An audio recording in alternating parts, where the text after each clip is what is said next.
মানুষ মাত্রই ভুল। সো আমি মানি যে আমি ভুল করি, সেই ভুলের কারণে আমাকে মানুষ ঘৃণা করে। আবার আমি ভালো কিছু করব, যেই ভালোর কারণে যারা ঘৃণা করতে তারা আমাকে ভালোবাসবে। এতিমখানা, মাদ্রাসা অ্যান্ড বৃদ্ধাশ্রম, এগুলো যদি করতে পারি আমার জীবনটাই সফল হয়ে যাবে। আর ফ্যামিলির মুখে হাসি তো অলরেডি ফুটিয়ে ফেলেছি, অ্যান্ড আমি চাই সারা জীবন আমার ফ্যামিলির মুখে হাসিটা ফুটিয়ে রাখবো। এখন বিষয় হচ্ছে আমি ছোট একটা মানুষ, 2018-17 থেকে অনেক স্ট্রাগল করতেছি আমার ফ্যামিলিটা নিয়ে। অ্যান্ড আমার বয়স যখন 13, তখন থেকে আমি আমার ফ্যামিলির হালটা ধরেছি। অ্যান্ড এত প্রেশারের মাঝখানে সব ধরনের প্রেশারই কিন্তু আমি নেই। আমার যত ধরনের খরচ আছে, আমার ভাই বোন ফ্যামিলি যত ধরনের খরচ, সব কিছু মিলে একটা প্রেশার থাকে মাথায়। আপনারা খেয়াল করবেন 30-40 বছরের মানুষ যারা, তাদেরও প্রেশারের ঠেলায় হচ্ছে যে টাক হয়ে যায়, টেনশনে চুল পড়ে যায়, টেনশনে অসুস্থ হয়ে যায়, চেহারা সুরত সব চেঞ্জ হয়ে যায়, পাল্টায় যায়। আর সেই তুলনায় আমি একটা ছোট্ট একটা বাচ্চা ছিলাম তখন, এখনও অত বড় হই নাই। তো ওইখান থেকে আমি স্ট্রাগল করতেছি এত কিছু মেনটেন করে। মানুষের যে শুধু ভালোবাসাই পাবো সেটা আমি আশাবাদী না কখনো, যে কিছু মানুষ ভালোবাসবে কিছু মানুষ হেট করবে, এটা আমি সবসময় অ্যাকসেপ্ট করে নিই। কারণ আমি সব কাজ করব, সব কাজ মানুষের কাছে ভালো লাগবে এমন কোনো ফেরেশতা তো আমি না। আমি তো মানুষ, মানুষ মাত্রই ভুল। সো আমি মানি যে আমি ভুল করি, সেই ভুলের কারণে আমাকে মানুষ ঘৃণা করে।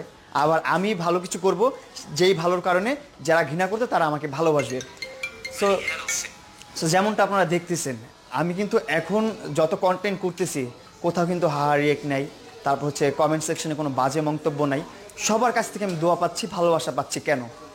এই আশা ভরসা নিয়ে আমি 7 বছর যাবৎ কাজ করতেছি এই অনলাইন প্ল্যাটফর্মে, যে একটা না একটা দিন আমার সফলতা আসবে, একটা না একটা দিন মানুষের পজিটিভ নেক্সট টাইম পাবো। তো আমি কিন্তু আলহামদুলিল্লাহ মোটামুটি সফল। মানুষের একটা পজিটিভ ভালোবাসা আমি এখন পাচ্ছি। আল্লাহ তাআলা আমাকে দান করেছে এই জিনিসটা, আমি খুবই কৃতজ্ঞ আপনাদের কাছে। অ্যান্ড আল্লাহর কাছে তো আমি সবসময় আল্লাহর জন্য সেজদায় পড়ে কান্না করি। যাই হোক, সেটা বড় কথা না। বড় কথা হচ্ছে আপনারা দোয়া রাখবেন, ভালোবাসা রাখবেন আমার জন্য। আমি এতটুকুই চাই, আপনাদের পজিটিভ ভালোবাসাটা আমি ধরে রাখবো ইনশাল্লাহ। এখন একটা মেইনটেইন চলে আসছে নিজের মধ্যে, মেইনটেইন করার ব্যাপার চলে আসছে, রুলস অ্যান্ড রেজুলেশন চলে আসছে, যে এইভাবে চলতে হবে, এইভাবে চলতে হবে না, এটা ভালো এটা মন্দ, মোটামুটি বুঝার তৌফিক আল্লাহ তাআলা দান করছে আমাকে। আমি একটু এখন বুঝি যে কী করতে হবে, কী না করতে হবে, কীভাবে কী হবে না হবে, একটু মোটামুটি বুঝি। আগে যেমন একদম বেখেয়ালি ছিলাম, মানুষের উপর ছেড়ে দিতাম কে কী করবে না করবে। এখন হচ্ছে নিজেকে একটু প্রশ্ন করি যে কী হচ্ছে, কী করব, কি এটা করলে কি হবে। তো এইটাই হচ্ছে মেনটেন করা, এইটাই হচ্ছে পরিবর্তন। খারাপ থেকে ভালো, ভালো থেকে খারাপ তেমন কিছু না। বিষয় হচ্ছে আমি এখন ভালো কন্টেন্ট করতে চাই, ভালোভাবে থাকতে চাই, মানুষের পজিটিভনেসটাই চাই, আর কিছু চাই না। ছোটোবেলা থেকে একজন ফ্যাশন প্রেমিক মানুষ, ফ্যাশন নিয়ে একটা ফ্যাশনেশন কাজ করে আমার ভিতরে ছোটোবেলা থেকে। যখন থেকে আমি অবুঝ তখন থেকেই আমি যেমন ডান্স অনেক পছন্দ করি। যখন আমার বয়স মনে হয় 10-11, তখন বা 9-8-9 এরকম একটা বয়সে, যখন মাইকেল জ্যাকসনের একটা প্যান্ট আপনি দেখবেন, গ্লোসি একটা প্যান্ট, চেইন লাগানো, ট্রেন্ডিংয়ে আসছে। তখন ছোট্টোবেলা, তখন ট্রেন্ডিং কি এটাও বুঝি না আমি। জাস্ট প্যান্টটা আমি মার্কেটে দেখছি, আমি বাসায় যে বায়না ধরছেন প্যান্টটা কিনে দিতে হবে।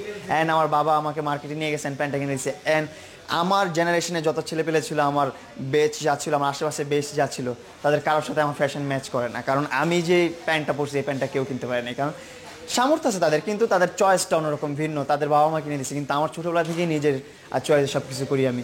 অ্যান্ড যেহেতু এই চুলটা আমার একটা শখের জিনিস ছিল, অ্যান্ড আমি চুলটাকে খুব ভালোবাসি। যখন চুলটা কাটতেছিল খুব কষ্ট লাগতেছিল, কান্না পাচ্ছিল, কান্না করছিলাম। অ্যান্ড যাই হোক, পরিশেষে যখন আমি আসলাম বাইরে, আসার পরে যখন মানুষের এত বাহবা দেখলাম, মানুষের এত ভালোবাসা দেখলাম, মানুষের এত প্রশংসা দেখলাম, তখন হচ্ছে যে এই দুঃখটা আমি ভুলে গেছি। তাদের ওই ভালোবাসাটা কভার করে ফেলছে এই দুঃখটাকে আমার। তখন আমি ফিল করতেছি, যদি আমি টাক্কু হলেও যদি আমার মানুষ এত ভালোবাসে, তাহলে আমি টাক্কু হতেও রাজি আছি, নো প্রবলেম।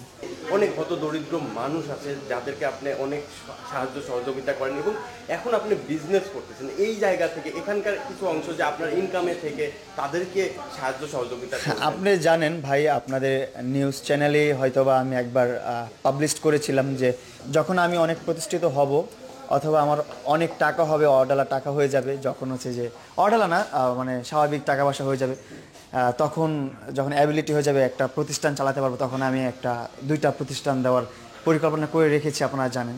যেটা হচ্ছে একটা বৃদ্ধাশ্রম, আর একটা হচ্ছে এতিমদের জন্য। এই 2টা জিনিস, মাদ্রাসা, এতিম মাদ্রাসা। সো এইগুলো আমার করার অনেক ইচ্ছা আছে, মন থেকে ইচ্ছা আছে। মরার আগে যদি আল্লাহ তাআলা আমাকে তৌফিক দান করে, আমি যদি এই ব্যবসা অনেক এগিয়ে নিয়ে ভালো কিছু করতে পারি, আমার যদি ওরকম টাকা পয়সা হয়, আপনারা জানেন যে একটা দুইটা চ্যারিটি চালাইতে অনেক টাকা পয়সা খরচ হয়। অবশ্যই আপনাদের এখানে হাত থাকবে, পুরোটা আমি রাখবো না 100%। অবশ্যই আপনাদেরও অবশ্যই আপনাদেরকেও সুবিধা দিব যে আমার সাথে একটু ভাগদার হন এই ভালো কাজের, ভালোবাসার। তো এটা কিন্তু খুবই ভালো একটা জিনিস, এতিমখানা, মাদ্রাসা অ্যান্ড বৃদ্ধাশ্রম, এইগুলো যদি করতে পারি আমার জীবনটাই সফল হয়ে যাবে। আর ফ্যামিলির মুখে হাসি তো অলরেডি ফুটিয়ে ফেলেছি, অ্যান্ড আমি চাই সারা জীবন আমার ফ্যামিলির মুখে হাসিটা ফুটিয়ে রাখবো।